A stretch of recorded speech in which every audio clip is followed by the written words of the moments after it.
Oh, I do have a quick little Kirk Herbstreit story. So I went to the Patriots-Browns game on Sunday, and Nice. Evan Washburn was the sideline reporter for CBS there. And he's walking by, and the woman behind me goes, she taps me on the shoulder. She goes, "Who's that guy with the microphone?" And I go, "Oh, that's Evan Washburn for CBS." And she goes, "Huh, he's no Kirk Herbstreit." Hey, what's going on, everybody? Welcome into Monkey Knife Fights College Football Show. I'm your host, Dan Watkins. Joining me, as always, is the great John McKechnie of Rotowire.com. John, when we started this show a couple months ago, it was week 1, and we said before you knew it, it'd be week 12. Well, here we are, just 2 more glorious Saturdays of regular season college football to go. How's it going, buddy? It's going great.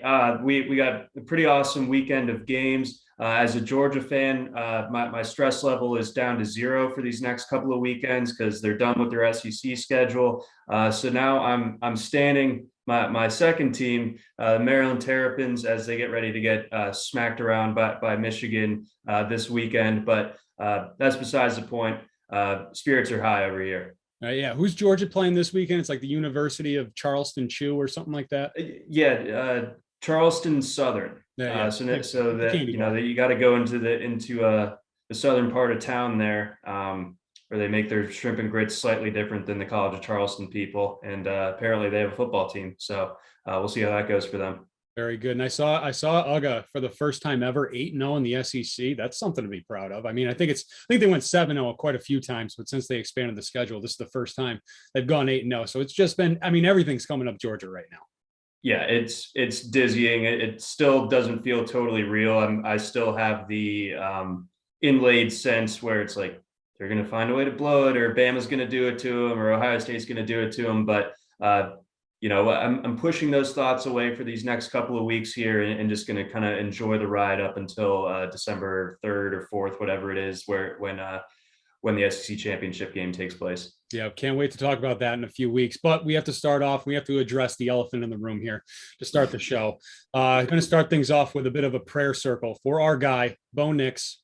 Season-ending ankle injury that did not look good at all last week against Mississippi State. He actually threw a touchdown, I think, on the play because he's Bo Nix. I mean, he's just right. But it doesn't matter if he's hurt. And I saw he threw up on his Twitter page, basically season over, surgery. He's in a big cast, so there's no hope of. Despite what Kirk Herbstreit tried to hint at the other night on the college football playoff reveal show, that maybe Bo Nix can somehow muster up the strength to play in the Iron Bowl, I don't think that's going to happen. Yeah, I'm not sure where he was getting that one. Playing on a broken, like Nix, I think did play a series or 2 after suffering the injury, and he was just kind of like, yeah, went in for testing, pretty much knew that it was broken, and there it was. So yeah, there's no chance that he'll be back for the Iron Bowl, which is unfortunate. I thought that a Bo Nix led Auburn team at Jordan-Hare, I thought they would have had a shot against Bama, but TJ Finley, as we'll see this weekend, is not it. So that's too bad. Yep, we'll talk about TJ Finley at the end of the show here, but moving on. Oh, I do have a quick little Kirk Herbstreit story. So I went to the Patriots-Browns game on Sunday, and Nice. Evan Washburn was the sideline reporter for CBS there. And he's walking by, and the woman behind me goes, she taps me on the shoulder. She goes, "Who's that guy with the microphone?" And I go, "Oh, that's Evan Washburn for CBS." And she goes, "Huh, he's no Kirk Herbstreit." I said, "Nope, no, he's not. He's got him there. He is no Kirk Herbstreit, that is for sure." So let's time to talk about the college football playoff rankings here. Not much changed, and nothing did in the top 7 anyway. Still, you got Georgia followed by Bama, Oregon, Ohio State. Then you got Cincinnati sitting right there on the outside, and Michigan State. But as we've kind of been talking about here the past couple of weeks, Notre Dame, they're just lurking there around the corner. And they got these 2 weeks here with Georgia Tech and Stanford that I think the College Football Playoff Committee is going to have to address Notre Dame here at some point. I think so too. And you start by looking at what the top 4 looks like and how these next couple of weeks can unfold. And obviously you see Bama sitting there at 2, heavy favorites against Arkansas. And we just talked about what should happen in the Iron Bowl. So you figure that they will go into at least their conference championship in that same spot. I could see, kind of based on the committee, having Michigan ahead of Michigan State, that they won't be beholden to that head-to-head between Oregon and Ohio State for too much longer, especially if Ohio State has a couple of statement wins. They have the chance to do it against Michigan State this weekend, and then of course against Michigan. So we could see Ohio State move into that 2 or 3 slot. And I think that Oregon might take themselves out of it this weekend. I really think, I mean, people are onto this now at this point, but that game in Utah is going to be really, really tricky for them. Utah just kind of even treated last week against Arizona as a bit of a bye week in a sense. They rested their best running back, Tavion Thomas. So they're going to be fully ready to go for this one in Salt Lake City. And, you know, if Oregon loses that one, I think the committee would wash their hands of them as a 2-loss team. I think that would pretty much be over for them. And then you get the baked in intrigue of what do they do with Cincinnati after that? What do they do with Notre Dame if they keep winning, which they should? Yeah, I mean, Oregon, even if they do somehow escape Utah with a win this week, they're going to have to play them again 2 weeks from now in the Pac-12 championship game. So I like Utah to win at least one of those games. Yes. Against the Ducks. And then you got Cincinnati too. They're taking on SMU this week, their best opponent since that Notre Dame win a couple months ago now. And then they're going to probably have Houston in that championship game for that conference as well. So it's going to be an interesting week for Cincinnati. And then Ohio State has a chance to rattle off 3 top 15 wins in 3 weeks here. So I can definitely see them jumping up in that rankings. Yeah, 100%. Yeah, it's all there for Ohio State. They're you know, I feel like a lot of fan bases would complain about kind of the gauntlet that they've had in November, but they don't seem to mind. They seem ready to come out and win every single week, and I expect them to do so. I mean, last week's offensive explosion with the full receiving core back was extremely impressive. I know that Purdue's not unbelievable defensively, but it's the kind of fireworks that they had showing what their A game looks like is scary for everybody. Especially on that offense. Yeah, they can score on anybody. And let's talk about the Buckeyes here. They're taking on Michigan State. That's a noon kickoff, number 7 at number 4. This spread is almost 3 touchdowns, John. I think it's 19.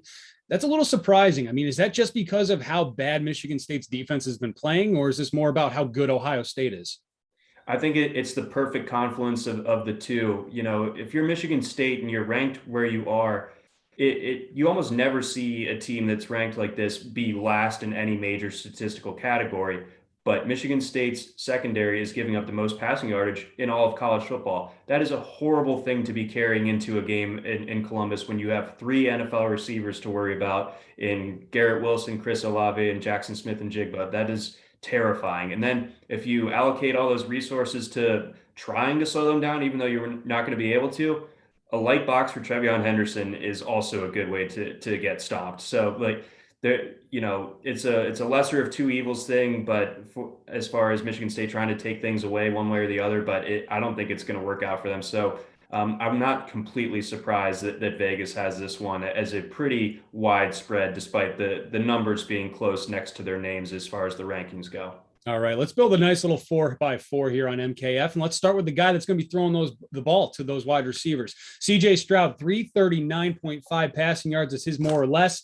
He's thrown for 340 or more in 4 of 9 games this season, including each of the last 2 games. Michigan State, as you mentioned, John, ranks dead last in the country in passing yards allowed, 329 yards per game. That is just absolutely ridiculous for a Big Ten school. The last 3 weeks, McNamara, Aiden O'Connell, and Tua's brother, all throwing over 350 yards on Sparties. So I got to think CJ Stroud at home can do that as well, right?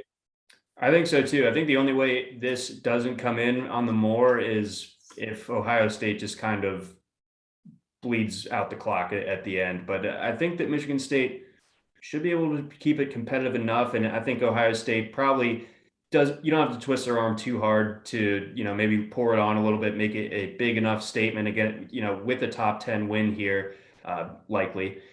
So I really like Stroud to hit the more here. I mean, that's just basically 10 yards more than what Michigan State is giving up on average on a week-to-week basis. And CJ Stroud, as we've established, well above average and with exceptional weapons to go with him. So I'll be very surprised if he ends up with less than 339.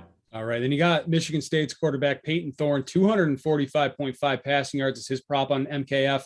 He's thrown for 246 or more in 6 of 10 games this season. And Ohio State, they're giving up 261.5 yards per game. Their secondary is pretty much their weakness, their weak spot when most people are looking at this Buckeyes team. And for the last 5 quarterbacks they've faced have thrown for 246 or more. I think the one outlier there is Indiana, who's just not very good at all. So nothing for the Hoosiers there through the air. But anyways, I think with this game flow here and with probably some nice garbage time towards the end, I think Peyton Thorne should hit the more here. Yeah, this sets up nicely for the more.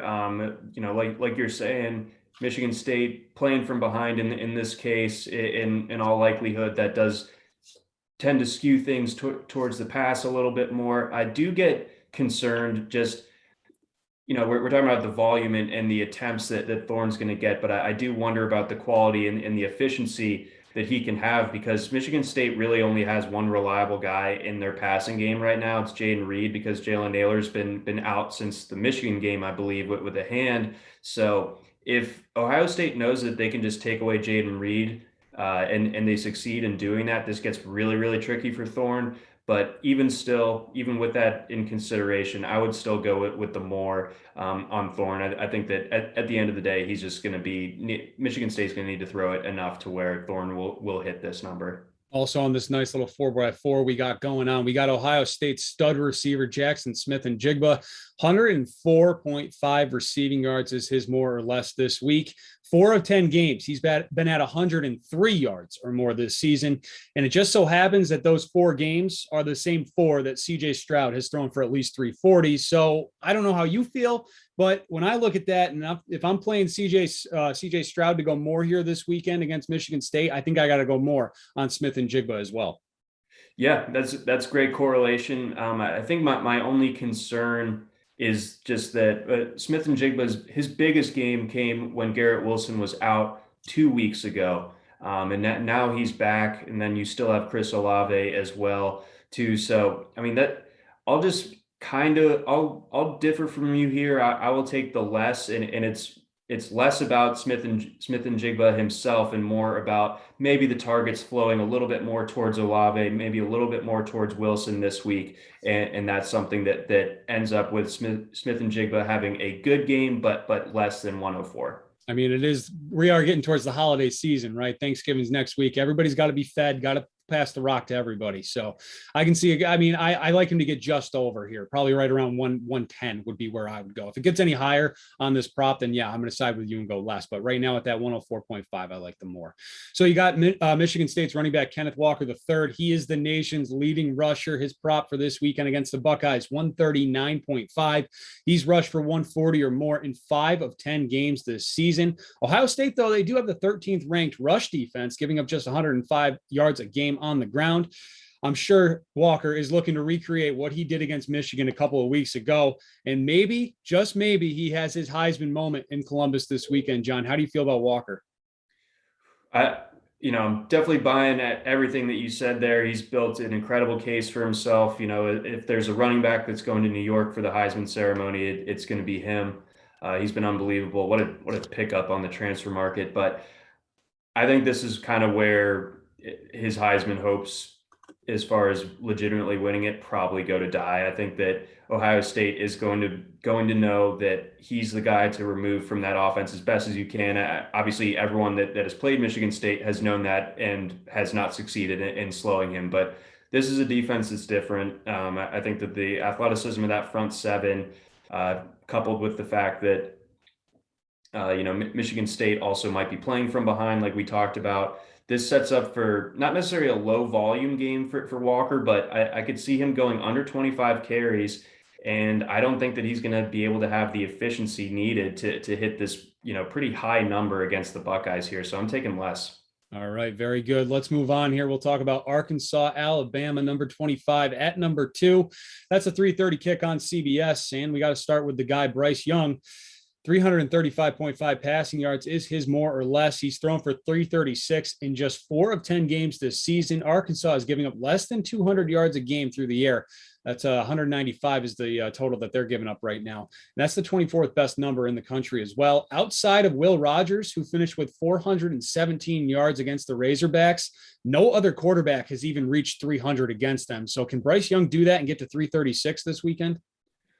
I'm going to say no. I'm going to say that he is going to be less than that 335 number. That's a pretty substantial number there. And like you said, Arkansas pretty strong against the pass. They tend to drop a lot of players into coverage, and that kind of opens them or leaves them susceptible to the run. So I think that Bama is going to get this done in a similar way that they did against Ole Miss, where the other team is so worried about that passing element that Brian Robinson ends up kind of being the star of the show for that Bama offense. I think Bryce Young has a good and efficient day here, but I don't know if the volume ends up getting to where he's throwing for 339. Obviously, he's got guys that can take it to the house every single play. Jameson Williams has been unbelievable. John Mechie's very good as well. So he has the playmakers there. There's a reason why he's getting this level of respect as far as this prop goes. But I'm going less. I think that this game sets up a bit differently, and Young won't need to do that much